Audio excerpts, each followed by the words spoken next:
Okay,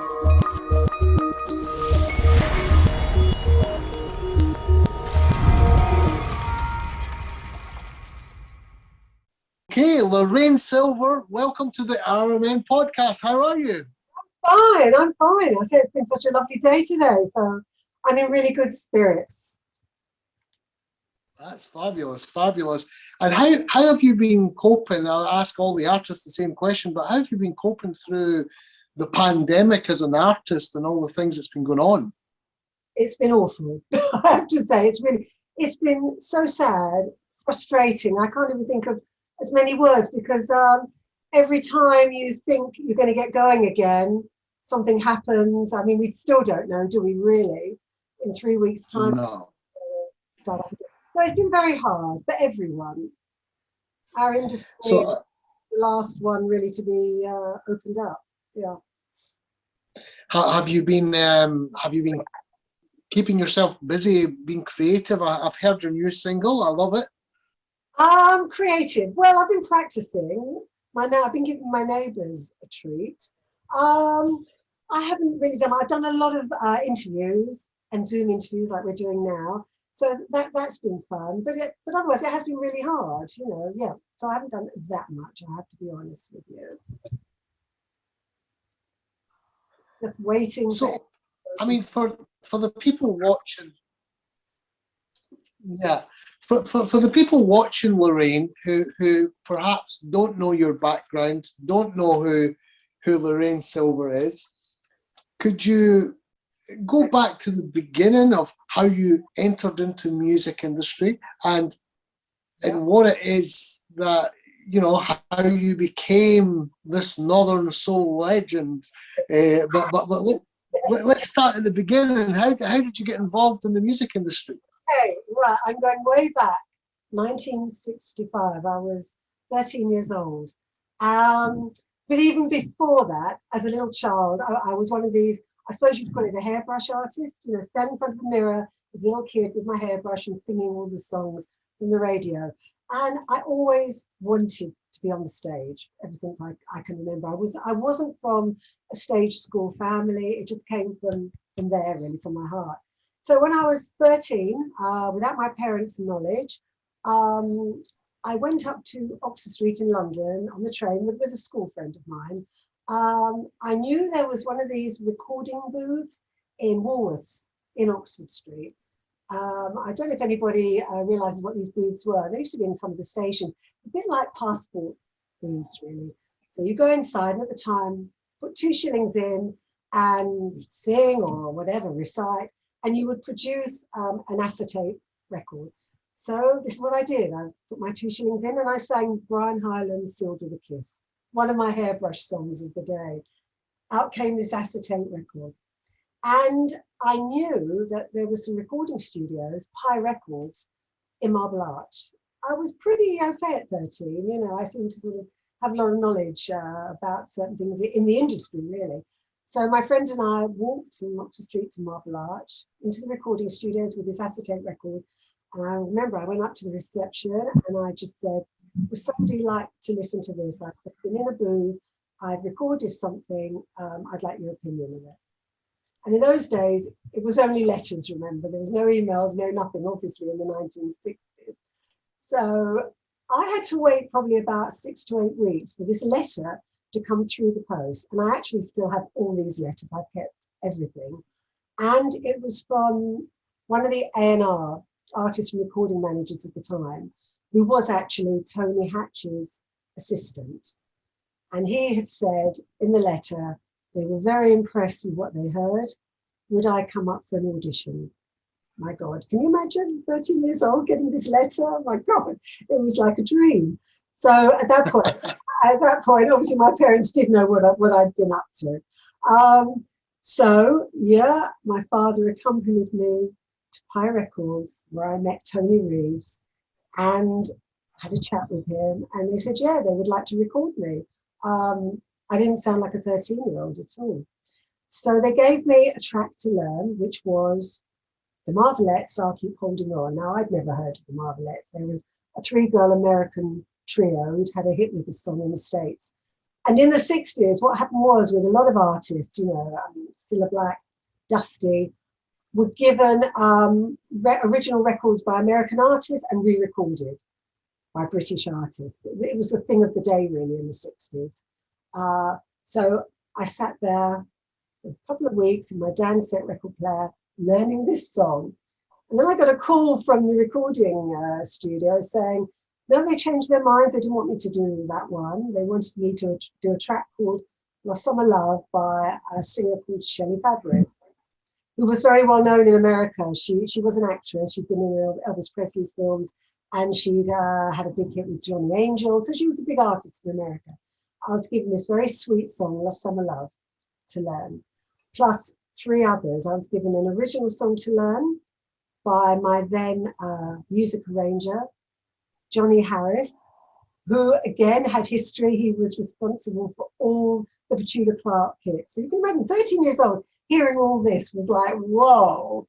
And then I was given another cover to do, a Supremes cover, When the Love Lights Start Shining Through His Eyes, and another Shelley Fabris cover, which turned out to be a B-side. So I had four songs to learn. My school were really, really good, really good. They gave me time off to learn the tracks and obviously then to go into the recording studio. So I think it was a couple of months later, really, when the recording session was booked, my dad again had to accompany me.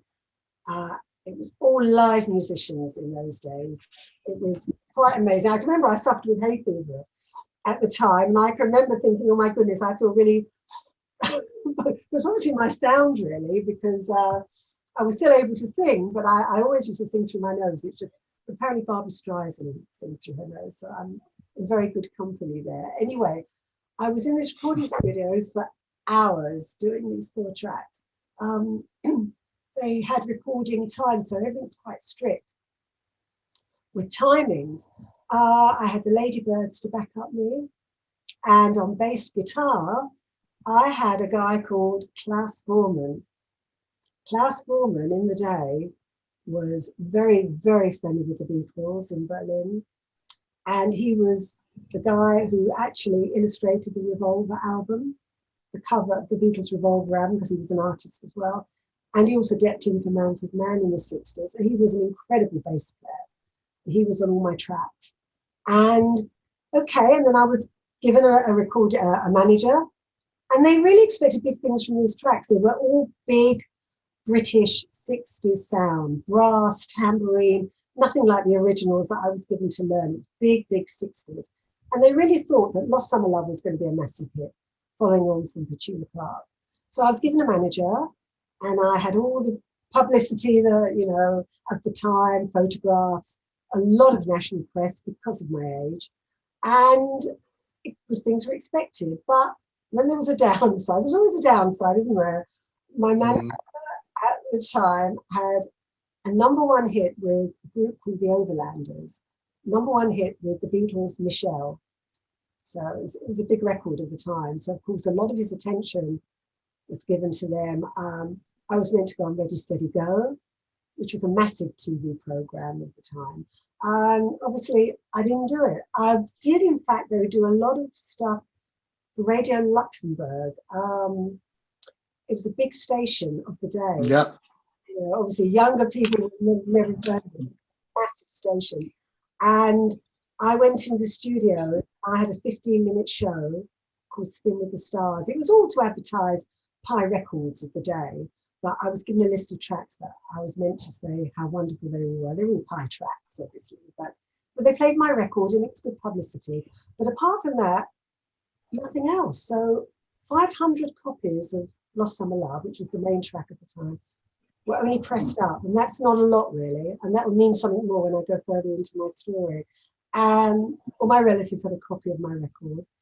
But it wasn't a hit. And my school were amazing with me, everything was wonderful. And it just sort of petered out, really. Okay, I'm on a forward track to in my 20s. I started singing again, because obviously I finished school, I went to work. I never lost the bug. So in the 70s, I was lucky enough to get on, there was a program on television called New Faces. You know that one? Yeah, of course, I remember it well, yeah. Free runner to really X Factor. similar to the X Factor. And I was lucky enough to get on that. And from that, I got another cabaret work, which is what I did during the 70s. So I was doing what I really enjoyed doing. I was singing a lot of Torch songs, a lot of Streisand songs, and, you know, getting quite a bit of work from the TV coverage. And then in the end of the 70s, I got another TV appearance. I wasn't a pub singer, but I entered a competition called Pub Entertainer of the Year. And I got to the finals of that. So it was another TV coverage, which was all great. Then again, I stopped to have children. And it wasn't until the mid-80s that I started, I was going to this local drama group. I did some acting as well. And I met two girls there. They're still my besties, chatting away. And they sang as well, heard about my history. We decided to form a group, 3-girl a cappella group. A cappella meaning no musical instruments, just our voices. And we entered a lot of competitions and we were doing really well. And then we were signed up by an agency. And in fact, one of the guys, the main guy of the agency, Barry Collins, is now my other half. And if I hadn't have met him through doing all these talent competitions, I would never have known about what is coming up next, because he actually used to read Blues and Soul magazine, 1987 we're at now. And we're chatting. He said, you told me you made a record in the 60s, Lost Summer. I said, yeah, when I was 13, you know, it was a wonderful time in my life. Nothing ever happened. He said, well, look at this. So Blues and Soul was a real soul magazine, American artist. A DJ up north had listed my song, Lost Summer Love, as one of his all-time Northern Soul classics. And I'm thinking, what's all this? What's Northern Soul? What is all? And I thought, you know, this is nuts. But anyway, I turned into rather an inspector. I found out that this record that I had made in the 1960s had become absolutely massive on this Northern Soul scene in the 1970s. It got re-released in the late 70s on a Casino Classics label and sold over 30,000 copies. I mean, by today's standards, that would have made it number one. I mean, you know, it's nuts. Yeah, for sure. Sure. But then I discovered all these DJs, and then I found out this missing chapter of my life. Northern Soul was actually all the records, all the stuff that I loved when I was growing up. A lot of it is early Motown sounds, a lot of the brass, the tambourine, the heavy beat that became Northern Soul. And my record just fit into that category. And I know who picked it up because I'm really friendly with him now. One of the top DJs on the Northern Soul scene, Russ Winstanley, found a copy of my record. Secondhand music shops, that's where a lot of these records were found. A lot of unknown artists, which was like myself at the time, and mostly American Black artists, soul music. A lot of unknown artists, and even the well-known artists had tracks that are specifically Northern Soul. And well, you can imagine, I mean, my goodness, I couldn't believe this. And I have become this iconic person of this era. The Wigan Casino was one of the big clubs of the 70s for Northern Soul. That, Black Rebecca, Twisted Wheel, they go down in history. So my track became one of the top tracks at the Wigan Casino. It is now, if anybody picks up a copy, it exchanges hands for about £500. I've seen it on eBay, $700 in America. And I'm on, my goodness, I think I'm on about 30 compilation albums with the track, and my other track as well, The Happy Faces. And I have mentioned in Dusty Springfield's biography as one of the soul singers of the 60s. It just gets better and better, really. The only regret I have, obviously, is I wonder what it would have been like to appear at the Wigan Casino in the 70s. Strange thing is as well, life has sliding doors effects. In the 70s, when I had my 2 TV appearances, I went under my married name of Lorraine West. I don't know why, because Lorraine Silver is a better name, but you do things at the time. And it was during the 70s where Lorraine Silver, Weekend Casino, Lost Summer Love was like, whoa, whoa, whoa.